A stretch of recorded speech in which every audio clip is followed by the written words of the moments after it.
in 10 or 20 years, I think this place could be great. For example, because I think of it in terms of a funnel.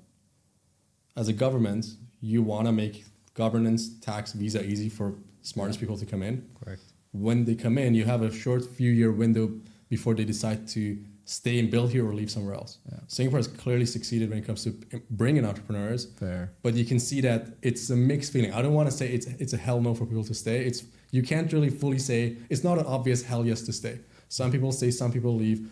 San Francisco, for a lot of people, is a hell yes place to stay. So I think the region has a minimum viable journalism / tech, Twitter, tech, LinkedIn. Not great, but it exists. Minimum viable network of investors, minimum viable acquirers, and decent enough market. I think that's not minimum viable. I think GDP is great enough. Although some VCs say, oh, the market is too small. I'm like, no. Talent, I think that's also not minimum viable. I think that the region has good universities, whether locals or people who move here, I think there is good enough talent. But I think the acquirer network, the VC network, and the cultural, the intellectual level is like just enough, but not. It needs to be better. It needs improvement. Yeah, because if you open your LinkedIn and if you don't see high quality content written around you or enough of it, that will impact over time. That will make you a less ambitious person. Right. If there's too much news about fraud and not enough news about good stuff, then you're just like, you don't take yourself and your industry seriously. You feel like if everyone who's giving you money is telling you that, oh, you can't do these stuff here because we haven't done stuff here, that's not who, like you or us. Or if, these are the things that I think we can't be data driven about. We can't look at the past data and be like, oh, like because nothing has happened. No, it's complete mindset. The mindset of people who give you money, the mindset of people who want to acquire a company, the mindset of the people who write about these stuff. If enough people started being more bullish and ambitious, then you suddenly can create and capture a lot more value. And if the mindset is down, then the reality will match it. Yeah, perception is reality. Perception is reality. I wrote this today on LinkedIn. It's getting a little bit of. It's my top post now. Is it your hot take? No, that wasn't and I'm not even getting on. It's written by DL Street Asia, not getting on them. But the thing is, so the numbers are out for VC. It's down again. I think we're 1/5 of capital in Southeast Asia that we were at the highs, which is a pretty big drop. Yeah. And then it talked about U.S. uncertainty, and I was like, wait a sec. We're not down here because of U.S. uncertainty. In fact, you can see with the announcements being made the last couple of days, there is plenty of money flowing into lots of places. Yep. It's not flowing here because of what's coming out of it, right? Yep. And I think it's a self-inflicted wound on Southeast Asia with overvaluations, the way TAMs are calculated. Let's admit the fraud getting a little bit rampant. I'm not going to name names on the podcast, but just in the last few weeks, there's been some pretty large cases of it. Like it's, capital flows for reasons, right? And I think Craig from Accelerator in Asia, who's one of the more candid guys, we've had him on the show, he just said all signs point to red for the inbound thing, right? So, but and then Kevin Brocklin, who we hope to have on, he's the VC in Malaysia, said but it's fixable. I agree.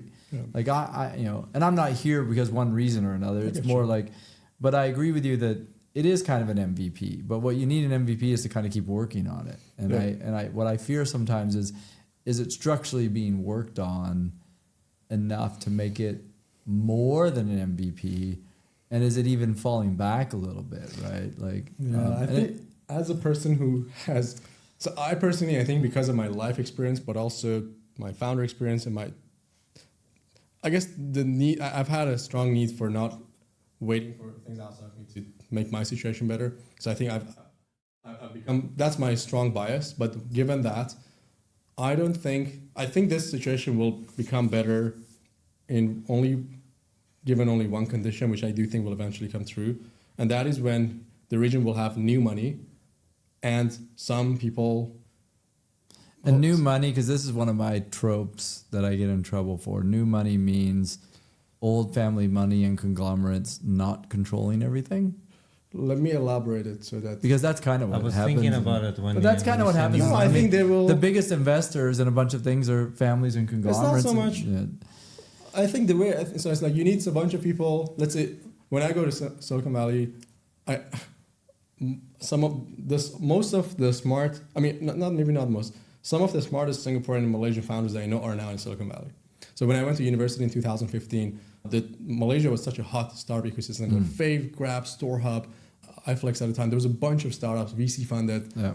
And Singapore, I mean, Southeast Asia as a whole, today when you look at the hot founders and startups, it's the same people. So you haven't had a new generation. And I don't think that's because the society stopped producing interesting people, or I also don't think it was because we needed those companies to have great exits for us to keep investing.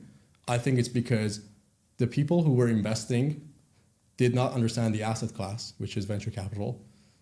And some people say expectations were set high. I'm like, no, no one set anyone's expectation high. Like there was an asset class that the people who spend money invested in it. They didn't study it. They invested in like property. When they didn't get returns like property, they stopped investing, saying that there's no talent, there's no market, there's no this, there's no that. I'm like, no, nonsense. You keep investing because the talent that comes out of the top universities right now is better than talent that used to come out 10 years ago because of everything. You have YouTube Shorts, Instagram Reels, TikTok in a way that is just maximizing people's exposure. Like I remember in 2015 when I was watching Steve Jobs videos on YouTube or I read my first self-help book then because I saw two people doing it. And I was like, you read a book? At the time, it was such a weird behavior to watch a motivational video. Right now, it's just you open it, it's just there, right? Yeah. So I'm like, everything the input is better. It's just that there's the people who are controlling the money. I don't want to say necessarily the LPs, probably there as well. Maybe whether it's the LPs, whether it's the VCs, there's some amount of fear which doesn't meet any sort of inspiration or education in terms of what are you getting into. So if the LP is fearful of losing their money, by the time they hire the VC is fearful of losing the money, so they're not optimizing to win. They're trying to just keep the job. And by the time they're looking for founders, they're not looking for founders who are going to make the most money. They're looking for founders that if they fail, they will look the least outrageous failure. So that I can tell them, yeah, I failed, but everyone else did. So it's not me, it's the market. Yeah. And I don't mean to say that this is an evil intent or anything. I think like that's just human. It's like a symptom. When you set the incentives, humans become like that and you lose compass. Yeah. I think new money, what I mean by new money is people who are right now building startups who will spend the next 10, 15, 20 years building. Some of them will exit, maybe not. Some people will exit. They make so much money in 10 years than some people did in 3 generations. And when you have a critical mass of new money, like if someone, maybe I don't want to, you never know. If someone who is in their 30s, 40s, 20s, whatever right now, who is not a 100 millionaire, who in 15 years will be, if you acquire $100 million in 10 years, you'll be comfortable investing a big amount in 10 years too. Yeah. But if it took you 3 generations to make that money, the only thing you're thinking about is let's just not fuck it up. Preservation. I'm sorry. That's all right. It's fine. So again, and I don't say this with any hate or any anger or expectation. I actually understand why the ecosystem is that way. I don't want to say if I was in that situation, I would do differently.